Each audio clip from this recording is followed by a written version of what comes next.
he watched the film on Alex Orji, the practice film. He was watching practice film with Sam Webb. He said to him, I'm kind of paraphrasing here, but I think I'm pretty accurate in what I'm saying. He says that when you're calling plays for Alex Orji and you're scheming up the offense, you have to understand that he's gonna miss a lot of throws that he's supposed to make.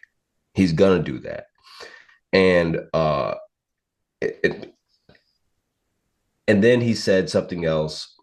And by the way, on top of that, he said he knows the offense just as well as McCarthy, but it's the mechanics, and I think that's what a lot of Ohio State fans have said, other fan bases have said, even some Michigan fans, but a lot of Michigan fans, of course, and for obvious reasons, they want to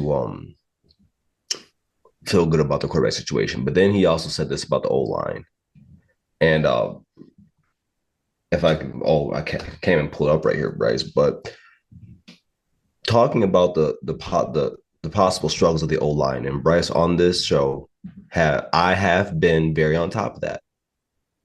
I have continuously said that. And well, I want to point this out to you here. So Miles Hinton, I took pre about this because Preeb he was an all conference player. He's an all conference player in the Big Ten. And he started multiple games, like a lot of games. But Miles Hinton has 19 starts. He got That benched last includes year. his years at Stanford. Yes. And he got benched last year. Why? Because he was a problem on the O line. He was a problem. Greg Crippen has never started. El Hadi has 3 starts. I've said on here that I think El Hadi is going to be really good, so I'm not really worried about him. But in terms of continuity, which has been a big word for you guys in Ann Arbor, Yes. and then Gentry has never started, but he's played, and against Penn State he looked like crap, and so that's where like I understand Sharon Moore is the coach, the head coach, but he's a O line guru. But these are all things that I have been saying for weeks, months, and I'm happy that I am finally vindicated by Al Borges on this, uh, because I want to know what are your thoughts on those comments. I would say, first off, shout out to you for just ear to the ground, finger on the pulse with all things Michigan. Look at this guy. It's June, There's and love and he hate, and there's is, hate and love. yeah, and there's clearly some admiration and respect, and I appreciate that.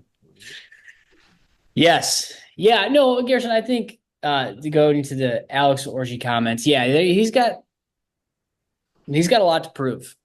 Not because expectations are sky high, but because he has been in the offense. He didn't look overly great in the spring game. And if you go back to when we talked about the spring game, it wasn't ones and twos. It was one, twos, threes, and fours all mixed together. Mm-hmm. And so I don't feel comfortable grading the quarterbacks on that performance. You go back to some of his, like he had the runs against Ohio State, had the runs against Washington, or was it Bama? I don't know. He had one where he had the opportunity to throw the ball away against Alabama, and he didn't.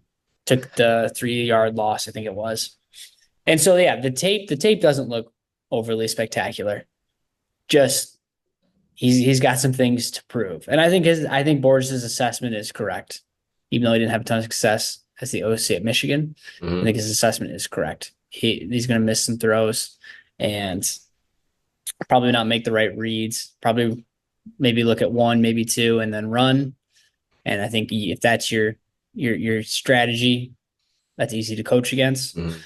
So yeah, I think it's astute analysis, man. I think the quarterback position is one, and we've talked about this, that needs to be. It's gonna be interesting. It's gonna be really interesting. And with Texas week 2, you got, and I think you tweeted this out yesterday. The game against Fresno, like that's not you're not playing, you know, Yeah. Mercy Health out of Detroit. Like you're playing is Fresno. Fresno's a good team and it's a good program.